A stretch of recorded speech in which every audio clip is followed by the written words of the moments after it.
এবার দেখেন পুডিংটা দেখতে কতটা লোভনীয় হয়েছে, আর কালারটাও খুব সুন্দর হয়েছে। এই যে ডিম ছাড়া কত সুন্দর পুডিং।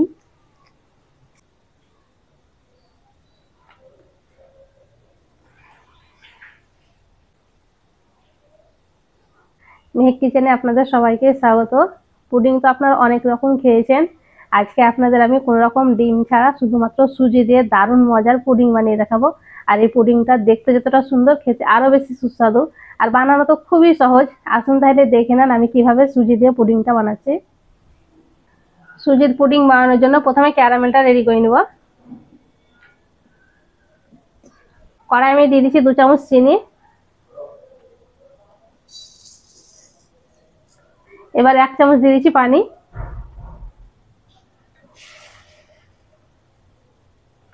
এখন আমি নাড়বো না, যখন একটু কালার হয়ে যাবে তখন এটাকে নাড়বো। চিনিতে কালার আসতে শুরু করেছে, এবার আমি নেড়ে দেবো। চিনি ক্যারামেলটা খুব বেশি পোড়া যাবে না, কিন্তু আমার ভালো লাগবে না খেতে।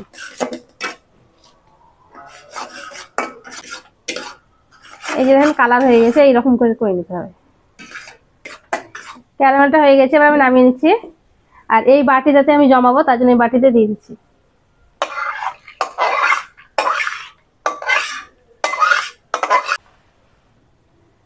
এইভাবে চারিদিকে সমান করে নেব।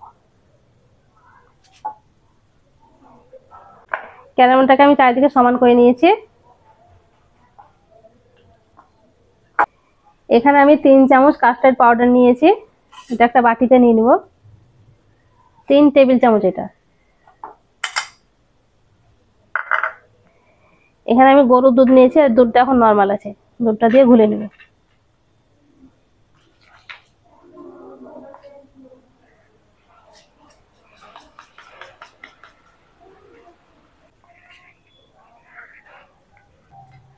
কাস্টার্ড পাউডারটাকে আমি খুব ভালো করে ঘুলে নিয়েছি।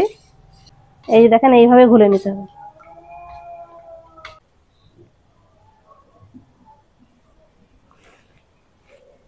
এবার আমি কড়াইয়ে দিয়ে দিচ্ছি 500 গ্রাম গরুর দুধ।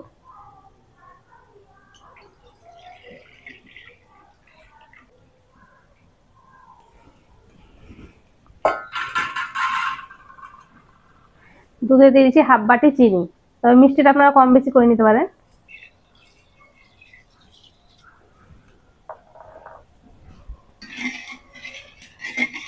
দুধটাকে প্রথমে একটু গরম করে নেব। দুধটা একটুখানি গরম হয়ে গেছে, এবার আমি যে কাস্টার্ড পাউডারটা ঘুরে রেখেছিলাম সেটা দিই।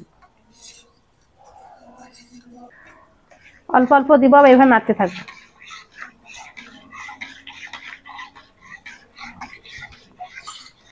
আর দিয়ে দিচ্ছি হাফ বাটি সুজি।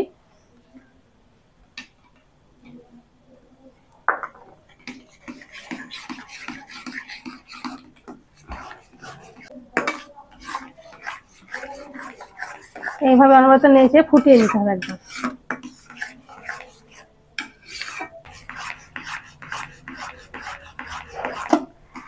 অনবরত নেড়ে খুব ভালো করে আমি ফুটিয়ে নিয়েছি। দেখেন এইভাবে ফুটিয়ে নিতে হবে। এবার আমি চুলা থেকে নামিয়ে নেব।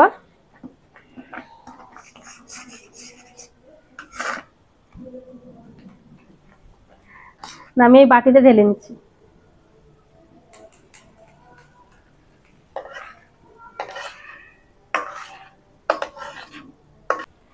ভালো করে এইভাবে সেট করে নিই। এটাকে আমি ভালো করে সেট করে নিয়েছি। আবার আমি কড়াইয়ে পানি বসিয়ে দিলাম। এবার একটা স্ট্যান্ড বসিয়ে দিচ্ছি, আর ঢাকা দিয়ে প্রথমে পানিটাকে গরম করে নেব। পানিটা ভালো মতন গরম হয়ে গেছে, এবার আমি আস্তে করে বাটিটা বসিয়ে দেবো।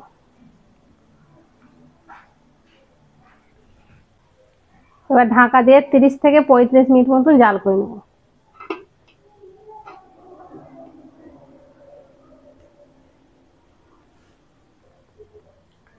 35 মিনিট আমি জাল করে নিয়েছি। 35 মিনিট জাল করলে হয়ে যাবে। দেখেন এইরকম হবে, হয়ে গেছে। এবার আমি চুলো থেকে নামিয়ে নিব।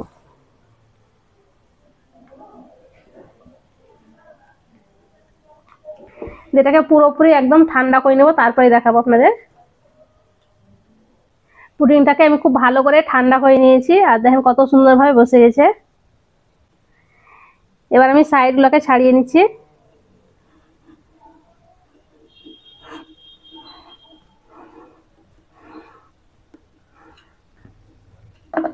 আর থালাতে বের করে দেখাবো।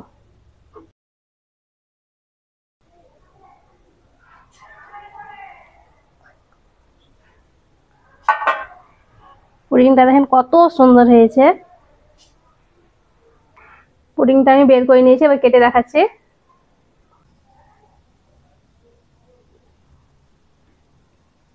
পুডিং।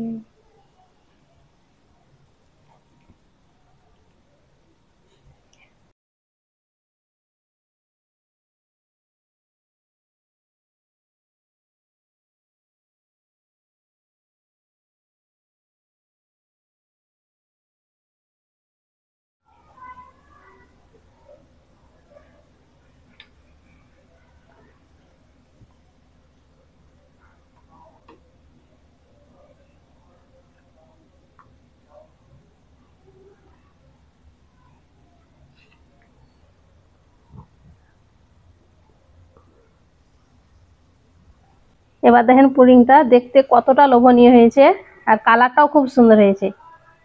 এই যে ডিম ছাড়া কত সুন্দর পুডিং। কেটে দেখাচ্ছি।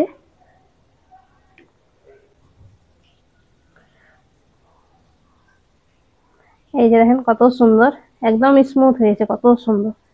এদিকে কালারটাও দেখেন কত সুন্দর হয়েছে।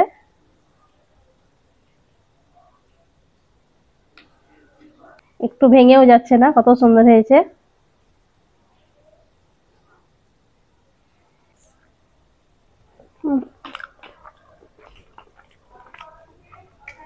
পুডিংটা খেতে দারুণ হয়েছে। আর ডিম ছাড়া যে এত সুন্দর পুডিং হয়, না বানিয়ে খেয়ে বুঝতে পারবেন না। আর দেখবেন তো বানানো কত সহজ, খুব সহজে আপনারাও বানিয়ে নিতে পারবেন। আশা করছি আজকের এই পুডিং রেসিপিটি আপনাদের অনেক ভালো লেগেছে। ভালো লেগে থাকলে প্লিজ লাইক, কমেন্ট, শেয়ার করবেন, আর আমার চ্যানেলটি অবশ্যই সাবস্ক্রাইব করবেন। সবাই ভালো থাকবেন, ধন্যবাদ। অনেক সুন্দর হয়েছে খেতে। ভালোই লেগেছে।